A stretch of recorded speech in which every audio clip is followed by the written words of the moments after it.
Hello, नमस्कार दोस्तों, decode exam में आप सभी का स्वागत है। आज की क्लास में हम लोग डिस्कस करेंगे पास्ट ईयर्स के क्वेश्चंस जो कि इलाहाबाद हाई कोर्ट के विभिन्न परीक्षाओं में पूछे गए प्रश्न हैं। ये प्रश्न जो हैं वो आरओ एआरओ परीक्षा में, ग्रुप सी, ग्रुप डी परीक्षा में, एपीएस परीक्षा में, अपर निजी सचिव परीक्षा में, कंप्यूटर असिस्टेंट परीक्षा में पूछे गए प्रश्न हैं।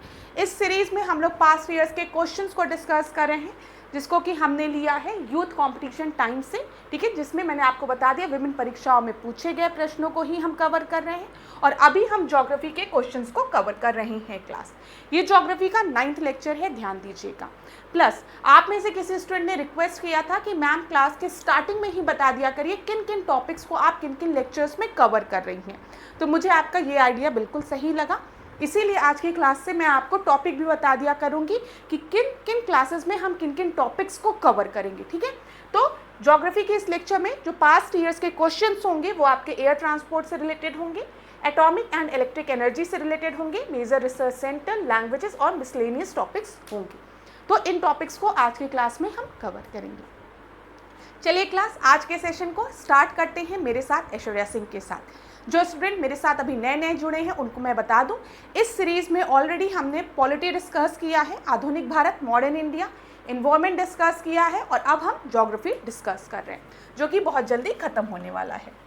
यहाँ पर डिकोड एग्जाम ने आप लोगों के लिए एक कोर्स को लॉन्च किया है। इस कोर्स में एंटायर सिलेबस को कवर किया गया है आरओ एआरओ के, ठीक है, इलाहाबाद हाई कोर्ट के लिए। यहाँ पर आपको जो लेक्चर है, आपका जो सिलेबस है, उसको वीडियो लेक्चर्स के माध्यम से आपको प्रोवाइड किया जाएगा। वीडियो लेक्चर्स आपको एक एक टॉपिक के मिलेंगे, प्लस आपको नोट्स पीडीएफ के फॉर्मेट में प्रोवाइड किया जाएगा, जो कि बायलिंगुअल होंगे, इंग्लिश और हिंदी दोनों माध्यम में होंगी। प्लस टेस्ट सीरीज होगी जिसमें कुछ फुल टेस्ट होंगे आपके और कुछ सब्जेक्ट वाइज टेस्ट होंगे। तो अगर इसके रिगार्डिंग आपको कोई भी इन्फॉर्मेशन चाहिए तो इस नंबर पर आप कॉन्टैक्ट कर सकते हैं। सारी इन्फॉर्मेशन आपको यहाँ पर प्रोवाइड करा दी जाएगी। अब आज की क्लास का हम पहला प्रश्न देखते हैं और ज्योग्राफी के सीरीज में ये 306 क्वेश्चन है। बहुत ही आसान प्रश्न है, आप देख सकते हैं Allahabad high court group D exam में 2022 में पूछा गया प्रश्न है। एक तरफ आपको एयरपोर्ट के नाम दिए गए हैं, दूसरी तरफ आपको प्लेसेस दिए गए हैं और आपको सुमेलित करना है, मैच करना है। तो नेताजी सुभाष चंद्र बोस एयरपोर्ट कहाँ पर है? ये कोलकाता में है, तो ए का आपका 4th हो गया। 4th यहाँ पर भी है, यहाँ पर भी है। चलिए इंदिरा गांधी इंटरनेशनल एयरपोर्ट की हम बात करेंगे तो ये दिल्ली में है, दिल्ली में, ठीक है, बी का 3rd हो गया। यहाँ पर भी है, यहाँ पर भी है। छत्रपति शिवाजी इंटरनेशनल एयरपोर्ट की अगर हम बात करेंगे, ये कहाँ पर है? मुंबई में है, तो सी का 1st हो गया यहाँ पर। और गुरु रामदास जी इंटरनेशनल एयरपोर्ट की हम बात करेंगे तो ये कहाँ पर है? ये अमृतसर में है। इस प्रश्न का सही उत्तर क्या हो गया? डी आपका सही उत्तर हो गया। क्लास पास्ट ईयर क्वेश्चन से आपको ये पता चलता है कि आपके लिए एग्जाम में क्या क्या इंपॉर्टेंट है। तो इलाहाबाद हाई कोर्ट की विभिन्न परीक्षाओं में पूछा जाता है कि कौन सा एयरपोर्ट कहाँ पर लोकेटेड है। अभी आपने देखा ग्रुप डी परीक्षा में पूछा गया है। अब यहाँ पर देख लो हिंडन हवाई अड्डा कहाँ पर स्थित है, तो पूछा गया है, ठीक है। ये किस परीक्षा में? सीए परीक्षा में। तो एयर ट्रांसपोर्ट अगर दिया गया है तो पढ़ लेना कौन सा एयरपोर्ट कहाँ पर है, ठीक है। ये जो क्लासेस है ना, ये क्लासेस भले छोटी हो रही हैं आपकी, क्योंकि इतना एक्सप्लेन करने की आवश्यकता नहीं पड़ रही है इन क्लासेस में, लेकिन ये क्लासेस आपकी परीक्षा के लिए महत्वपूर्ण है, क्योंकि बहुत ही आसान प्रश्न होते हैं ये। अगर थोड़ा सा भी जानकारी हो तो आराम से कर सकते हैं। तो बताओ हिंडन एयरपोर्ट कहाँ पर है? तो यहाँ पर नोएडा दिया गया है, गाजियाबाद दिया गया, मुरादाबाद, गाजीपुर दिया गया है, तो ये गाजियाबाद में है। 307 का आपका सही उत्तर जो है वो है बी, ठीक है। हिंडन हवाई अड्डा उत्तर प्रदेश के गाजियाबाद शहर में स्थित है। जेवर हवाई अड्डा की अगर हम बात करेंगे तो आप सभी को पता है ये कहाँ पर है? ये नोएडा में स्थित है। Where is Chakeri airport located? Chakeri हवाई पट्टी कहाँ पर स्थित है बताइए। इलाहाबाद हाई कोर्ट एआरओ परीक्षा 2021 में पूछा गया प्रश्न है। तो यहाँ पर चकेरी जो हवाई पट्टी है वो कानपुर में स्थित है, बी आपका सही उत्तर हो गया।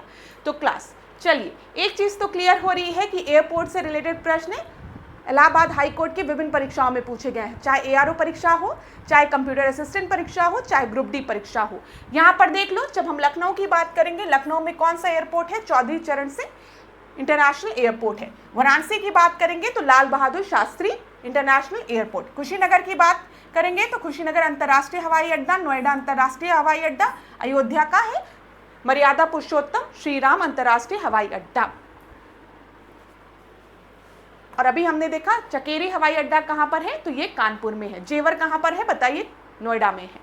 अगला हम देखते हैं, यहाँ पर एटॉमिक एंड इलेक्ट्रिक एनर्जी से रिलेटेड प्रश्न आपको दिए गए हैं। विच of the following is everlasting physical resource for power generation in India? निम्नलिखित में से विद्युत उत्पादन के लिए अक्षय भौतिक स्रोत कौन सा है? तो यहाँ पर बताइए, यूरेनियम है, पेट्रोल है, कोयला है, जल है। ध्यान दीजिएगा क्लास, यहाँ पर एवरलास्टिंग फिजिकल रिसोर्स की बात की गई है।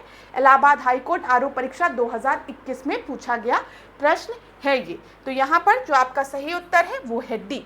मैंने आपको इन्वायरमेंट की क्लासेस में बताया है, जब हम सोर्स ऑफ एनर्जी की बात करेंगे तो हम रिन्यूएबल सोर्स ऑफ एनर्जी की बात करते हैं और non renewable source of energy की बात करते हैं।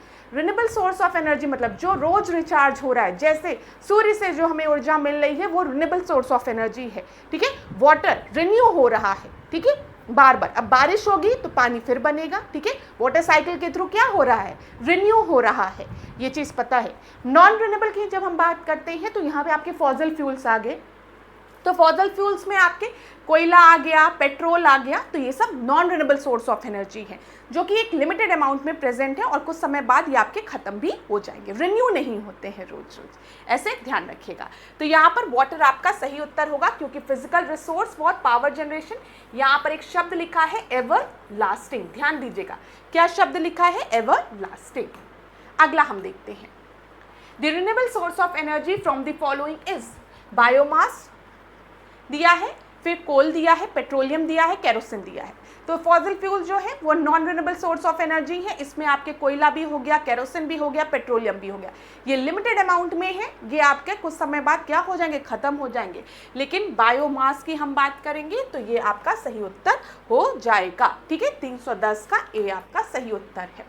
नवीकरणीय ऊर्जा वे ऊर्जा है जो प्रदूषणकारी नहीं है तथा जिनका क्षय नहीं होता या जिनके स्रोत का पुनः भरण होता है। नवीकरणीय ऊर्जा के अगर हम उदाहरण देखें तो सौर ऊर्जा, पवन ऊर्जा, जल विद्युत ऊर्जा, ठीक है, बायोगैस हो गया यहाँ पर, जैसे ईंधन आदि। कोयला, पेट्रोलियम, केरोसिन ऊर्जा के गैर नवीकरणीय स्रोत हैं, ये ध्यान रखिएगा, ठीक है। क्लियर है ना? अच्छा, यहाँ पर बायोगैस इसको करिए, बायोमास। बायोमास की अगर हम बात करेंगे ना, देखो यहाँ पे बायोगैस लिखो इसको। बायोमास जो होता है वो ड्राई वेट होता है।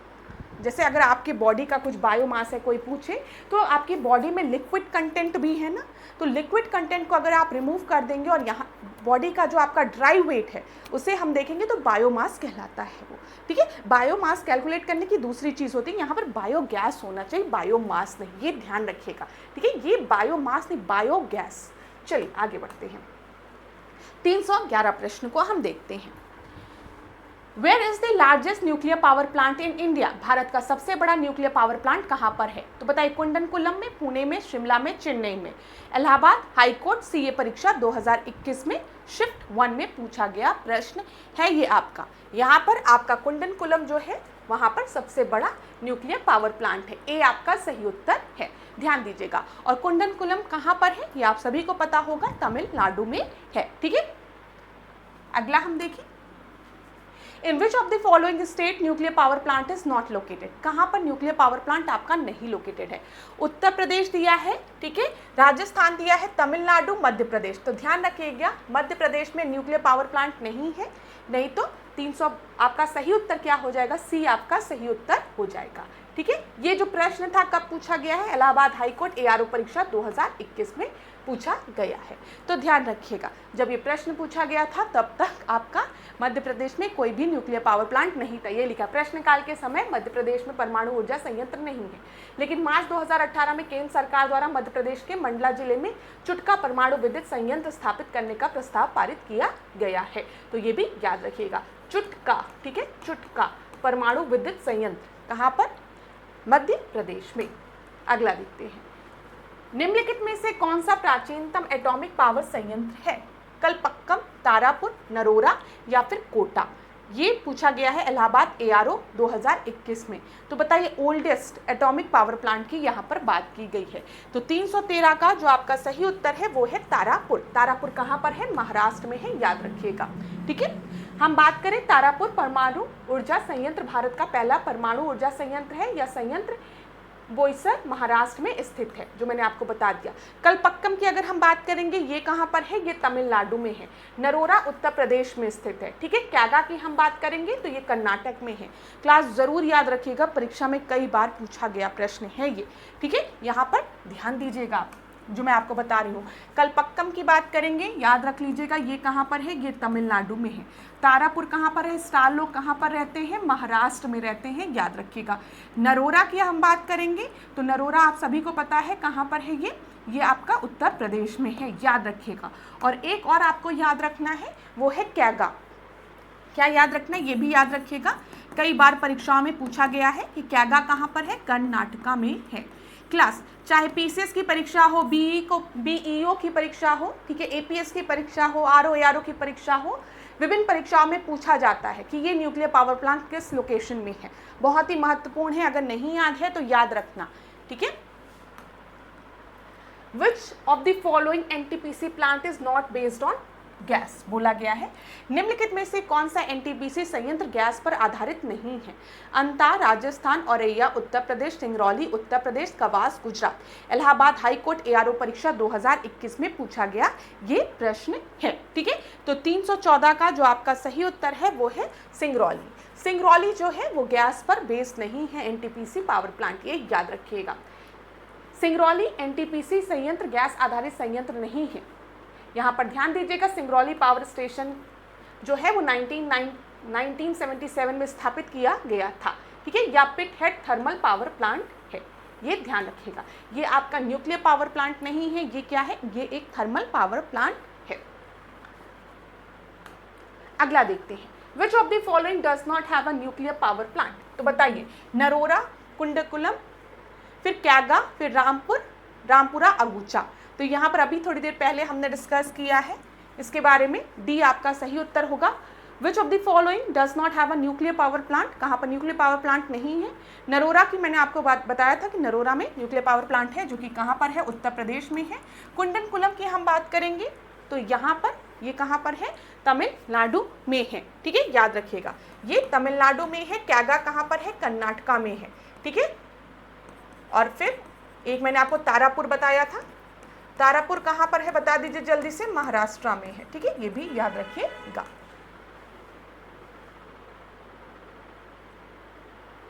चलिए देखिए, कुंदनकुलम नाभिकीय संयंत्र तमिलनाडु में है, नरोरा कहाँ पर है, उत्तर प्रदेश में है, ठीक है। और यहाँ पर जब हम कैगा की बात करेंगे तो ये कर्नाटक में है। जबकि रामपुरा अगुचा, आपको दिख रहा है ना क्लास, क्योंकि आप में से कई स्टूडेंट कहते हैं कि मैम जब एक्सप्लेनेशन पढ़िए तो थोड़ा साइड में हो जाया करिए। तो ध्यान दीजिएगा, जबकि रामपुरा अगुचा में कोई भी परमाणु ऊर्जा संयंत्र स्थापित नहीं है। बार बार ये प्रश्न आपकी परीक्षा में पूछा जा रहा है, तो न्यूक्लियर पावर प्लांट देख जरूर लीजिएगा। भारत के निम्नलिखित क्षेत्रों में से कौन सा क्षेत्र ज्वारीय ऊर्जा विकास के लिए आदर्श स्थितियां प्रदान करता है। यहाँ पर बोला गया टाइडल एनर्जी, ठीक है, टाइड्स यहाँ पर डेवलप होते हैं। तो कोस्टल एरिया की बात की जाएगी, देखते हैं। कोरोमंडल कोस्ट दिया है, मालाबार कोस्ट दिया है, गल्फ ऑफ कच्छ दिया है और तापसी एस्चुरी दिया है। इलाहाबाद हाईकोर्ट एआरओ परीक्षा में पूछा गया 2014 में का प्रश्न है ये। तो यहाँ पर गल्फ ऑफ कच्छ में सबसे ज़्यादा आपका फेवरेबल कंडीशन होती है for the production of tidal energy. ध्यान दीजिएगा, सी, जहाँ पर जितना अच्छा टाइड बन रहा हो। तो भारत के कच्छ की खाड़ी क्षेत्र में ज्वारीय ऊर्जा विकास के लिए आदर्श स्थितियाँ पाई जाती हैं। टाइडल एनर्जी वहीं पर तो आपकी डेवलप होगी, मतलब बनेगी, जहाँ पर टाइड्स आपकी आती हों, ठीक है, ध्यान रखिएगा। चलिए, सी आपका सही उत्तर है। अब रिसर्च सेंटर से रिलेटेड प्रश्न पीसीएस में भी पूछा जाता है, मैं क्लियर कर दूं, बीईओ में भी पूछा जाता है, आरओ सचिवालय वाले आरओ में, इलाहाबाद हाई कोर्ट में, ठीक है, एसएससी के एग्जाम में, विभिन्न परीक्षाओं में पूछा जाता है। फिर कहोगे कि मैम आप ज़्यादातर प्रश्नों में कहती हैं कि ये बहुत ही महत्वपूर्ण है। क्लास ये महत्वपूर्ण है, ये जो प्रश्न होते हैं ना, ये रटने वाले प्रश्न होते हैं, मानोगे तुम लोग भी, और यहाँ से आपकी परीक्षा में प्रश्न रिपीट भी हो जाते हैं, ये भी मान जाओ, ठीक है, और बहुत बार गलत भी हो जाते हैं, ये भी मान जाओ। तो इसके लिए क्या करना है, एक जगह इन सब चीज़ों को नोट करके रख लेना है और बार बार रिवीजन करना है।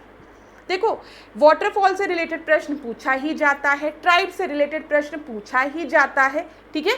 फिर उसके बाद आप देखते हो रिवर से रिलेटेड प्रश्न पूछा ही जाता है, क्लियर है ना, ये सारी चीज़। डैम से रिलेटेड प्रश्न पूछा ही जाता है, न्यूक्लियर पावर प्लांट से रिलेटेड प्रश्न पूछा ही जाता है। यहाँ पर तो एयर ट्रांसपोर्ट से रिलेटेड, रोड ट्रांसपोर्ट से रिलेटेड भी प्रश्न पूछा जा रहा है। तो एक जगह इन सबको 5, 6, 10 पन्ने में लिख कर रख लो और रोज क्या करो, बस रिवाइज कर लिया करो। अगर यहाँ से प्रश्न आ जाएंगे तो बल्ले बल्ले हो जाएगा, सही टिक लगा के आ जाना। तो यही तरीका होता है पढ़ने का। अब ऐसा थोड़ी नहीं कि अलग से समय निकालेंगे फिर पढ़ेंगे। अरे प्रश्न बन रहा है तो उसको एक जगह नोट करके रख लो और उसको रिवाइज कर लिया करो हफ्ते में 1-2 बार, और एग्जाम आते आते सब याद हो जाएगा। चलो बताओ, national bureau of plant genetic resources located at, राष्ट्रीय पादप अनुवंशिक संसाधन ब्यूरो कहाँ पर स्थित है, आपको बताना है। देहरादून, बेंगलुरु, नई दिल्ली या फिर मैसूर। इलाहाबाद हाईकोर्ट आरोप परीक्षा 2021 में पूछा गया प्रश्न है। तो याद रखिएगा NBPGR जो है वो लोकेटेड है न्यू दिल्ली में। ठीक है, सी आपका सही उत्तर है। National bureau of plant genetic resources आपका कहाँ पर लोकेटेड है, न्यू दिल्ली में। भारतीय सर्वेक्षण विभाग की बात करेंगे तो ये देहरादून में। ठीक है, फिर उसके बाद भारतीय खगोल संस्थान की बात करेंगे तो बेंगलुरु में। केंद्रीय खाद्य प्रौद्योगिकी अनुसंधान संस्थान की बात करेंगे तो ये मैसूर में। ठीक है, अगला हम देखते हैं, भारत द्वारा अंटार्कटिका में स्थापित किए जाने वाले नए अनुसंधान केंद्र का नाम क्या है। दक्षिण गंगोत्री, भारतीय दक्षिणान या फिर मैत्री। इलाहाबाद हाईकोर्ट ARO एग्जाम 2021 में पूछा गया प्रश्न है। ठीक है, रिसर्च स्टेशन जो कि अंटार्कटिका में लोकेटेड है, ये आपको बताना है। यहाँ पर भारतीय इसका सही उत्तर है। ठीक है, ध्यान रखिएगा। चलिए आगे बढ़ते हैं। देखिए यहाँ पर एक चीज और याद रखिए क्योंकि PCS में पूछा गया था। पहले सबसे पहले आपको याद रखना है, भारतीय वर्ष 2015 में अंटार्कटिका में स्थापित किए जाने वाला भारत का नवीनतम अनुसंधान केंद्र था। ठीक है, 2015 में। इसके पहले अगर हम देखेंगे, दक्षिणी गंगोत्री की स्थापना 1983 में तथा 1993 में मैत्री अनुसंधान केंद्र की स्थापना भी की गई थी। ठीक है, अंटार्कटिका में, ये याद रखिएगा। अगला हम देखते हैं, भाषा से रिलेटेड प्रश्न पूछा गया है, लैंग्वेज से रिलेटेड। Which script is use to write Punjabi language, Punjabi भाषा किस लिपि में लिखी जाती है। इलाहाबाद हाईकोर्ट ARO परीक्षा 2021 स्क्रिप्ट 2 में पूछा गया प्रश्न है। तो बताइए यहाँ पर, देवनागरी, हिंद ईरानी, सिंधी या फिर गुरुमुखी। तो गुरुमुखी जो है वो आपका सही उत्तर है। पंजाबी लैंग्वेज की बात की गई है, तो B आपका सही उत्तर है। अगला हम देखते हैं, Dogri language belongs to which place, Himachal Pradesh, Jammu Kashmir, Uttarakhand या फिर असम। इलाहाबाद हाईकोर्ट ARO परीक्षा 2021 में पूछा गया प्रश्न है। तो 320 का जो आपका सही उत्तर है ये है जम्मू कश्मीर। ठीक है, डोगरी B। डोगरी भाषा का संबंध जम्मू कश्मीर राज्य से है। बोडो, मैथिली, संथाली के साथ डोगरी को 92nd कॉन्स्टिट्यूशनल अमेंडमेंट एक्ट द्वारा 2003 में 8वीं अनुसूची के तहत जोड़ा गया था। ये याद रखिएगा, 92nd कॉन्स्टिट्यूशनल अमेंडमेंट एक्ट 2003 के तहत अगर हम देखेंगे तो मैथिली, इसको नोट कर लीजिए, पॉलिटी का क्वेश्चन बनता है, संथाली और डोगरी को 8th शेड्यूल में जोड़ा गया था। ठीक है, ये याद रखिएगा। क्लियर है? चलो अगला देखते हैं, Indian language does not belong to which of the following language group?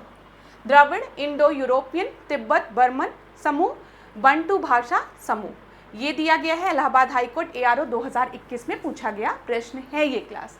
तो 321 का जो आपका सही उत्तर है वो है बंटू भाषा समूह से नहीं बिलोंग करती है। अगर हम देखेंगे Dravid, Indo European, Tibet Burman समूह है। ठीक है, तो यहाँ पर देखिए, भारतीय भाषा द्रविडियन समूह, इंडो यूरोपियन समूह तथा तिब्बत बर्मन समूह से संबंधित है, परंतु बंटू भाषा समूह से संबंधित नहीं है।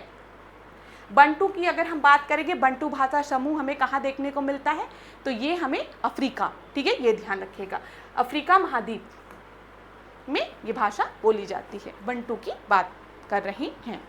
चलिए आगे देखते हैं, Sanskrit is the second official language of the state of, Sanskrit कौन से राज्य की दूसरी आधिकारिक भाषा है। उत्तर प्रदेश, उत्तराखंड, झारखंड या फिर मध्य प्रदेश। इलाहाबाद हाईकोर्ट परीक्षा में पूछा गया, ग्रुप C एग्जाम में पूछा गया प्रश्न है 2017 में। तो यहाँ पर आपका सही उत्तर है उत्तराखंड, B आपका सही उत्तर है। उत्तराखंड में अगर हम देखेंगे तो संस्कृत, गढ़वाली, जौनसारी। ठीक है, हम उत्तर प्रदेश की बात करेंगे हिंदी और उर्दू। ठीक है, हिंदी और उर्दू। झारखंड की बात करेंगे तो हिंदी जिसमें भोजपुरी, मगधी, और मध्य प्रदेश की बात करेंगे हिंदी और बघेली। क्लियर है। 18th क्वेश्चन को अब हम देखते हैं। यहाँ पर टूरिस्ट स्पॉट से रिलेटेड प्रश्न है। आप में से ज़्यादातर स्टूडेंट्स को इसका आंसर पता होगा जिनको घूमने का शौक है।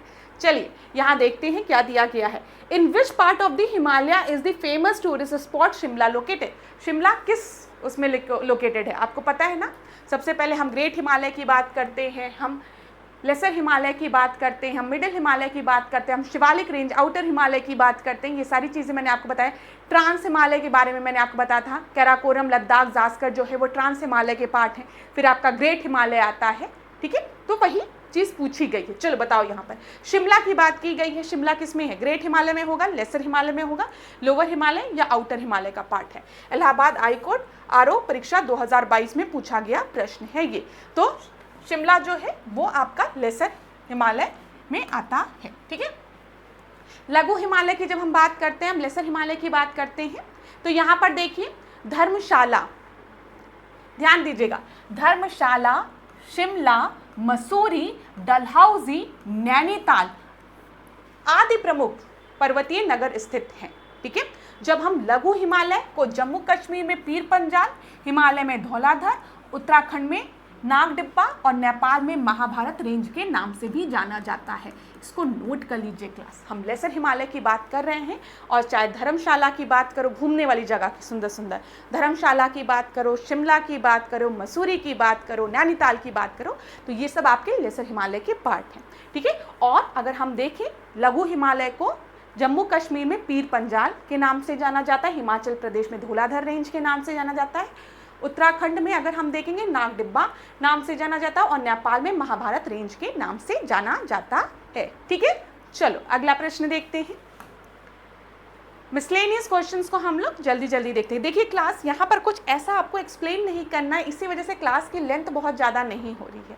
तो आप ये मत सोचिए मैम क्लास क्यों छोटी हो रही है। क्लास इसलिए छोटी हो रही है क्योंकि इन टॉपिक्स में एक्सप्लेनेशन की आवश्यकता नहीं है। जब फिर से एक्सप्लेनेशन की आवश्यकता होगी तो आपकी क्लास ऑटोमेटिकली बड़ी होने लगेगी। अभी मैक्सिमम रिवीजन पे फोकस करते हैं। मिसलेनियस क्वेश्चंस को यहाँ पर देखते हैं क्या क्या दिया गया है।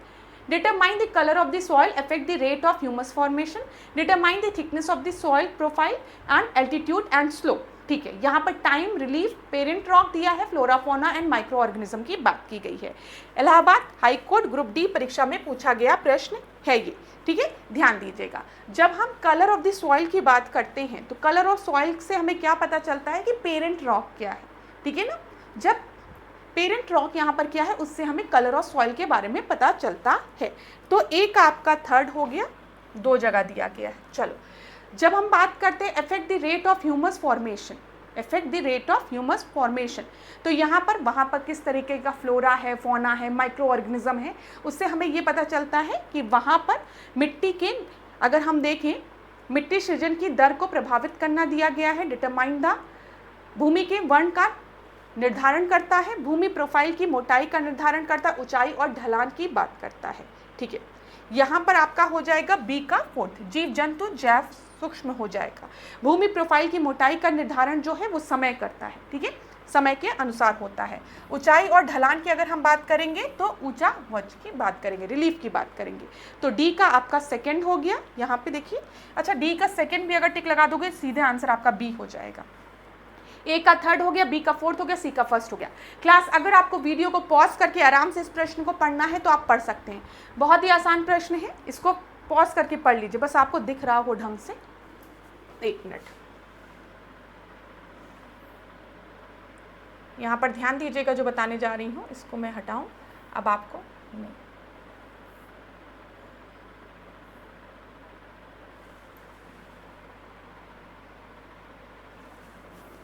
अभी जूम नहीं हो रहा है, ऐसे पढ़ाते पढ़ाते जूम हो जाता है, पता नहीं कैसे। चलिए यहाँ पर आप लोग देख लीजिए इस वाले आंसर से। भूमि के वर्ण का निर्धारण करता है, पेरेंट रॉक मिट्टी सृजन की दर को प्रभावित करता है, वहां पर जो फ्लोरा फोना पाया जाता है, ठीक है। भूमि प्रोफाइल की मोटाई का निर्धारण करता है समय, और ऊंची और ढलान हमें किससे पता चलती है, रिलीफ से पता चलती है। चलिए आगे देखते हैं अगले प्रश्न पे। The boundary between the India and Pakistan was demarcated by, तो यहाँ पर सही उत्तर क्या होगा, माउंटबेटन, रेडक्लिफ, स्टेफर्ड क्रिप्स या फिर लॉरेंस। आप सभी को पता है यहाँ पर आपका सही उत्तर क्या होगा। 325 का आपका जो सही उत्तर है वो है रेडक्लिफ, ठीक है। इन्हीं के नाम पर रेडक्लिफ पड़ा भी है, बी। भारत और पाकिस्तान के बीच सीमा का निर्धारण रेडक्लिफ ने किया था। इसने ब्रिटिश भारत को भारत और पाकिस्तान में विभाजित कर दिया था। मैकमोहन रेखा सर हेनरी मैकमोहन द्वारा 1914 में के शिमला सम्मेलन में तिब्बत, चीन और भारत के बीच सीमा के रूप में प्रस्तावित किया गया था। ड्यूरेंट रेखा की अगर हम बात करेंगे तो ये अफगानिस्तान और पाकिस्तान के मध्य है ड्यूरेंट रेखा। यहाँ पर इसको याद कर लीजिएगा, हो सकता है अगली बार पूछ लिया जाए, ठीक है। जब हम बात करेंगे तिब्बत, चीन और भारत के बीच में तो मैकमोहन रेखा आप सभी को पता होगा, और जब हम भारत और पाकिस्तान की बात करेंगे तो रेडक्लिफ लाइन, ठीक है। क्लियर है, आगे बढ़ते हैं। पूर्व मॉनसून बारिश की सहायता से आम जल्दी पक जाता है, जिन्हें निम्नलिखित में से कुछ राज्य में आम वर्षा कहा जाता है। वे राज्य कौन कौन से हैं ये मैंने आपको बताया है। मैंगो शावर की बात वहां पर की गई थी, ठीक है। Rajasthan and Gujarat, Kerala and Karnataka, West Bengal and Assam, UP and Bihar. Allahabad high court RO परीक्षा 2022 में पूछा गया प्रश्न है ये। तो इसको कहा जाता है केरल एंड कर्नाटक। वहां पर क्या होता है, वहां पर आपका जो आम है गर्मी की वजह से थोड़ा जल्दी पक जाता है, मानसून के अराइवल की वजह से इसको मैंगो शावर के नाम से भी जाना जाता है। बी आपका सही उत्तर है। ग्रीष्म ऋतु के अंत में कर्नाटक और केरल में प्रायः पूर्वी मानसून वर्षा होती है, इसके कारण आम जल्दी पक जाता है तथा प्रायः इसे आम वर्षा कहा जाता है, ठीक है। बैसाख के महीने में होने के कारण पश्चिम बंगाल में हम इसे काल बैसाखी कहते हैं।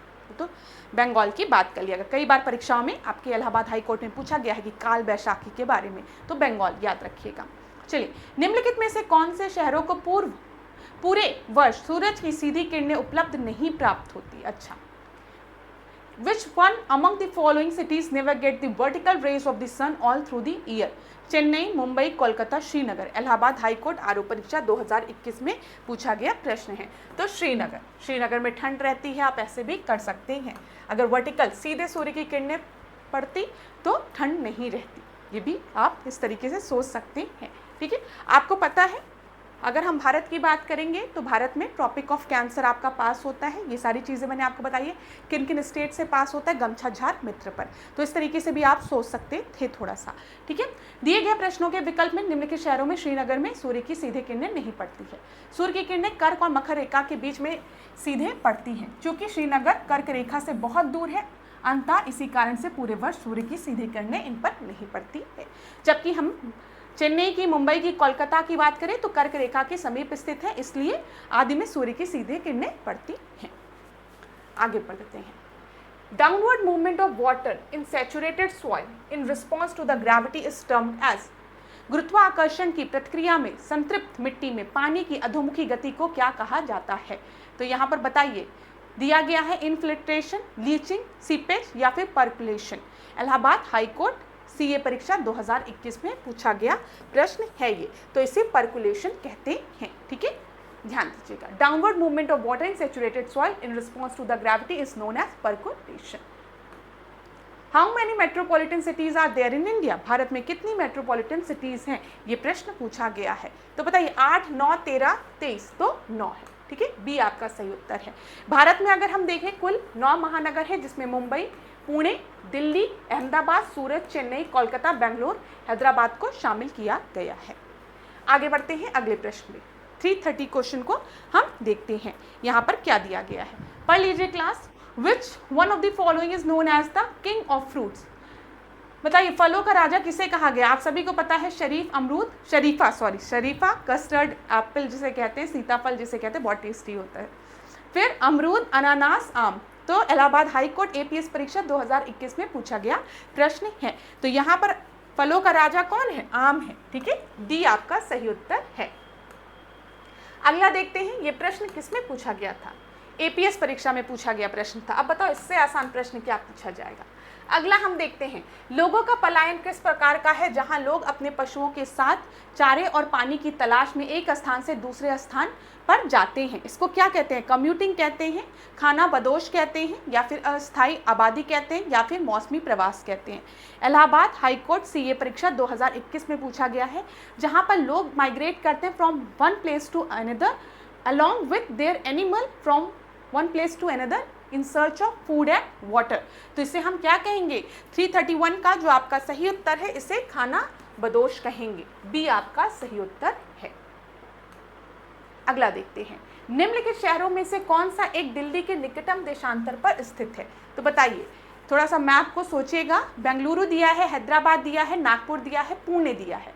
इलाहाबाद हाई कोर्ट एआरओ परीक्षा 2021 में पूछा गया है। लॉन्गिट्यूड की यहाँ पर बात की गई है, ध्यान दीजिएगा। लॉन्गिट्यूड की यहाँ पर बात की गई है, इसको जरूर ध्यान दीजिएगा, ठीक है। तो यहाँ पर आपका सही उत्तर क्या होगा? लॉन्गिट्यूड की बात की गई है दिल्ली वाले लॉन्गिट्यूड में, तो बेंगलुरु आपका सही उत्तर हो जाएगा। 332 का आपका सही उत्तर जो है वो है ए, ठीक है, क्लियर है। अगला देखते हैं, which type of city is Chandigarh? Chandigarh किस तरीके की सिटी है पूछा गया है। मध्यकालीन शहर है, वाणिज्यिक शहर है, प्रशासनिक शहर है या खनन शहर है? इलाहाबाद हाईकोर्ट एआरओ परीक्षा 2021 में पूछा गया प्रश्न है। तो 333वें का आपका सही उत्तर क्या है? ये एक एडमिनिस्ट्रेटिव सिटी है, प्रशासनिक शहर है। सी आपका सही उत्तर है। चंडीगढ़ भारत का एक संघ राज्य क्षेत्र है जो 2 भारतीय राज्य पंजाब और हरियाणा की राजधानी है। अंतर्राष्ट्रीय स्तर पर शहरी नियोजन और वास्तु स्थापत्य के लिए प्रसिद्ध है। यह शहर आधुनिक भारत का प्रथम योजनाबद्ध शहर है। आगे बढ़ते हैं। ये सारे प्रश्न इतने आसान हैं कि इसमें क्या एक्सप्लेन करूं, बताइए। 334 क्वेश्चन को हम देखते हैं। यहाँ पर क्या दिया गया है? Shortest day length occur in India on. Bharat में सबसे छोटे दिन की अवधि कब है? 28 नवंबर, 12 दिसंबर, 21 दिसंबर, 5 जनवरी, ठीक है। इलाहाबाद हाईकोर्ट एआरओ परीक्षा 2021 में पूछा गया प्रश्न है। तो सबसे छोटा दिन 21 दिसंबर को होता है। सी आपका सही उत्तर है। पृथ्वी सूर्य के चारों तरफ चक्कर लगाती है, आप सभी को पता है। जब सूर्य 21 और 22 दिसंबर को मकर रेखा पर लंबवत चमकता है तो उत्तरी गोलार्ध में दिन जो होता है वो सबसे छोटा होता है और जो रात होती है वो सबसे लंबी होती है। अतः भारत में सबसे छोटा दिन कौन सा है? वो 21 या 22 दिसंबर होगा, ये ध्यान रखिएगा। इसी प्रकार जब हम बात करते हैं 21 जून या 22 जून को, तो कर्क रेखा पर चमकता है, ठीक है। जो सूर्य है वो कर्क रेखा पर आपका डायरेक्टली उसकी रेस फॉल करती चमकता है, हम कह सकते हैं। तब दिन की अवधि जो होती है वो सबसे लंबी होती है और जो रात होती है वो छोटी होती है, ये ध्यान रखिएगा। और अगर दक्षिणी गोलार्ध में देखेंगे तो ठीक इसका उल्टा होता है। 335 को हम देखेंगे। निम्नलिखित में से कौन सा खाद्य तेल फसल भारत की मूल नहीं है परंतु यहाँ शताब्दियों से उगाई जा रही है? नारियल, सोयाबीन, नारियल का तेल, सोयाबीन का तेल, मूंगफली का तेल या फिर तिल का तेल? इलाहाबाद हाईकोर्ट 2021 में पूछा गया प्रश्न है ये। तो यहाँ पर ध्यान दीजिएगा, मूंगफली का तेल। सी आपका सही उत्तर है। मूंगफली खाद्य तेल फसल भारतीय मूल की नहीं है परंतु शताब्दियों से यहाँ उगाई जा रही। मूंगफली से प्राप्त तेल एक वनस्पति तेल के रूप में प्रयोग होता है। मूंगफली मूल रूप से अगर हम देखेंगे ब्राजील की है, किंतु यह गुजरात, आंध्र प्रदेश, तमिलनाडु तथा कर्नाटक राज्य में सबसे अधिक उगाई जाती है। अगर हम देखेंगे मूल रूप से जो है वो मूंगफली कहाँ पाई जाती है? ब्राजील में पाई जाती है। लेकिन आज भारत में आंध्र प्रदेश, तमिलनाडु, ठीक है, गुजरात, ये कुछ ऐसे राज्य हैं जहाँ पर मूंगफली अच्छी मात्रा में उगाई जाती है। अगला हम देखते हैं, निम्नलिखित में से कौन भारत की पहली, यहाँ पर ठीक है ना क्लास? हाँ, वो ठीक है। निम्नलिखित में से कौन भारत की पहली अंतर्राष्ट्रीय गैस पाइपलाइन है? हजीरा, विजयपुर, जगदीशपुर, ठीक है, कांडला, भटिंडा, फिर उसके बाद मुंबई, अलंकेश्वर, कोयाली या फिर सालिया, कोयाली, मथुरा? इलाहाबाद हाईकोर्ट एआरओ परीक्षा 2021 में पूछा गया प्रश्न है। 336, तो हजीरा, विजयपुर, जगदीशपुर याद रखिएगा। ए आपका सही उत्तर है। यह भारत की पहली अंतरराज्यीय गैस पाइपलाइन है, ठीक है, ये याद रखिएगा। जो ये जरूर ध्यान रखिएगा, first inter state gas pipeline, ठीक है। इंटर स्टेट की बात की गई, अंतर्राष्ट्रीय नहीं, मैंने अंतर्राष्ट्रीय अगर बोला हो तो ध्यान दीजिएगा। इंटर स्टेट की बात की गई है, जी ध्यान दीजिएगा यहाँ पर, ठीक है। जो गुजरात, मध्य प्रदेश, राजस्थान, उत्तर प्रदेश, हरियाणा और राष्ट्रीय राजधानी क्षेत्र में विस्तृत है। इसकी शुरुआत कब हुई थी? 1986 में हुई थी, ये भी याद रखिएगा। चलिए आगे देखते हैं। वह कौन सा निर्धारक तत्व नहीं है जिसकी प्रभावशीलता से जनसंख्या वितरण होता है? पानी की उपलब्धता, जलवायु, निर्जातीयता या फिर भू आकृति, लैंडफॉर्म? इलाहाबाद हाईकोर्ट एआरओ परीक्षा 2021 में पूछा गया प्रश्न है ये, ठीक है। यहाँ पर ध्यान दीजिएगा, एथनिसिटी जो है वो नहीं निर्धारण करती है कि विच of the following does not influence the distribution of population, किसकी प्रभावशीलता से जनसंख्या वितरण होता है? ठीक है, किस यहाँ पे दिया गया कौन सा निर्धारण तत्व नहीं है, तो कहीं पर पानी की उपलब्धता है ये निर्धारण करेगा। आप देखते हैं जब हम किसी मतलब किसी भी सिविलाइजेशन की बात करें, ठीक है, अगर हम पहले के समय में भी जाएं तो जहाँ पर नदियाँ हैं वहाँ उसके अगल बगल आपको बस्ती बसी हुई दिखेगी, ठीक है। अब कहीं पर बहुत ज़्यादा पहाड़ है, पहाड़ी एरिया, वहाँ पर आपको लोगों का आवास कम दिखेगा क्योंकि बहुत ऊंची पहाड़ियों पर कम दिखेगा। तो ये सारी चीज़ें डिसाइड करती हैं ना कि लोग कहाँ पर रहेंगे, ठीक है। तो क्लाइमेट मैटर करता है, कहीं पर बहुत ठंडक पड़ रही है तो लोग वहाँ पर नहीं रहना पसंद करेंगे, सर्वाइव ही नहीं कर पाएंगे। इसी तरीके से पानी की उपलब्धता डिसाइड करती है कि लोग वहाँ पर बसेंगे, ठीक है। फिर लैंडफॉर्म्स की भी अगर हम बात करें तो मैंने आपको बता दी, कहीं पर बहुत ज़्यादा रेगिस्तान है, कुछ पानी नहीं है तो वहाँ पर आपको कम बस्तियाँ दिखेंगी, कहीं पर बहुत ऊंचा पहाड़ है वहाँ पर आपको कम बस्तियाँ दिखेंगी, तो लैंडफॉर्म भी डिसाइड करता है। तो यहाँ पर आपका सही उत्तर क्या हो जाएगा, एथनिसिटी। तो 337 का सी आपका सही उत्तर है। In India import of edible oil about 60% is, तो बताइए यहाँ पर भारत के आयात खाद्य तेलों में 60% डैश है, सोयाबीन ऑयल, ठीक है, कैनोला तेल, ताड़ का तेल या फिर जैतून का तेल। इलाहाबाद हाईकोर्ट एआरओ परीक्षा 2021 में पूछा गया प्रश्न है। यहाँ पर ताड़ का तेल, पाम ऑयल की जब हम बात करेंगे तो भारत 60% पाम ऑयल जो है वो इम्पोर्ट करता है, ठीक है। सी आपका सही उत्तर है। अगला देखते हैं 339 क्वेश्चंस को देखें यहाँ पर क्या दिया गया है। India's largest tulip garden is situated at dash in Jammu Kashmir. Bharat का सबसे बड़ा ट्यूलिप गार्डन जम्मू और कश्मीर में कहाँ पर आपका है, बताइए। कोकर नाग में, वेरीनाग में, श्रीनगर में या पहलगाम में। इलाहाबाद हाईकोर्ट एआरओ परीक्षा 2019 में पूछा गया प्रश्न है ये। तो ये आपका श्रीनगर में स्थित है। ट्यूलिप गार्डन की यहाँ पर बात की गई है, श्रीनगर जम्मू कश्मीर। सी आपका सही उत्तर हो जाएगा। 340 क्वेश्चन को देखते हैं। निम्नलिखित में से कौन सा भारत में पूर्व से पश्चिम की ओर जाने पर स्थानों का सही अनुक्रम है। यहाँ पर आप ध्यान दीजिएगा, east to west of India की बात की गई है। थोड़ा टाइम लेना है तो आप टाइम भी ले सकते हैं, वीडियो को पॉज भी कर सकते हैं। तो सिलचर दिया गया है, तिनसुखिया दिया गया, इंदौर दिया गया, बड़ौदा दिया गया, ठीक है। तिनसुखिया दिया गया है, फूलपुर दिया गया, उदयपुर दिया गया, राजकोट दिया गया है। जोरहट, भोपाल, अहमदाबाद, राजकोट दिया गया है। गुवाहाटी, सिलचर, भोपाल, राजकोट दिया गया। इलाहाबाद हाईकोर्ट एआरओ परीक्षा में पूछा गया प्रश्न है ये। यहाँ पर जो आपका सही उत्तर है वो है तिनसुखिया, फूलपुर, उदयपुर, राजकोट। बी आपका सही उत्तर है। अगर हम तिनसुखिया की बात करेंगे तो ये कहाँ पर है, ये असम में है। फूलपुर कहाँ पर है, आप सभी को पता है, उत्तर प्रदेश में है। उदयपुर कहाँ पर है, राजस्थान में, आप सभी को पता है। राजकोट कहाँ पर है, गुजरात में है, ठीक है। अगला प्रश्न देखते हैं। निम्नलिखित में से कौन से दो राज्य मयूराक्षी परियोजना से लाभान्वित हो रहे हैं। झारखंड और उत्तर प्रदेश, पश्चिम बंगाल और असम, झारखंड और पश्चिम बंगाल, झारखंड और मध्य प्रदेश। इलाहाबाद हाईकोर्ट एआरओ परीक्षा 2016 में पूछा गया प्रश्न है। यहाँ पर सही उत्तर जो है वो झारखंड और पश्चिम बंगाल है। सी आपका सही उत्तर है। अगर हम देखें मयूराक्षी परियोजना की तो ये पश्चिम बंगाल के मुर्शिदाबाद और वीरभूमि जिले में स्थापित की गई परियोजना है। इससे लाभान्वित होने वाले राज्य आपके झारखंड और पश्चिम बंगाल है। अगला प्रश्न देखते हैं 342। जनगणना 2011 पे बेस्ड प्रश्न है जो कि इलाहाबाद हाईकोर्ट आरओ एआरओ परीक्षा 2014 में पूछा गया प्रश्न है। जनगणना 2011 के अनुसार निम्नलिखित राज्यों में से किसमें एक भी महानगर नहीं है। राजस्थान, पंजाब, हरियाणा या फिर हिमाचल प्रदेश। 342 का आपका सही उत्तर जो है वो है हिमाचल प्रदेश। हिमाचल प्रदेश में एक भी मेट्रोपॉलिटन सिटी नहीं है। डी आपका सही उत्तर है। अगर हम देखें हिमाचल प्रदेश की बात करें तो 90% जो वहाँ की जनसंख्या है वो ग्रामीण है, ठीक है, याद रखिएगा। अगला हम देखें 343। भारत के निम्नलिखित शहरों में से किसमें वार्षिक ताप परिसर सबसे कम है। यहाँ पर बोला गया lowest annual range of temperature. Port Blair, Delhi, Patna, Nagpur. Allahabad high court RO ARO परीक्षा 2014 में पूछा गया प्रश्न है। तो ये आपका सही उत्तर हो जाएगा 343, ठीक है। पोर्ट ब्लेयर के समुद्र से घिरे होने के कारण यहाँ का वार्षिक ताप परिसर सबसे कम होता है। सागरीय जल देर से गर्म व ठंडा होता है। दिन के समय स्थलीय सतह का तापमान सागरीय क्षेत्र की तुलना में अधिक तथा रात में इसके विपरीत पाया जाता है।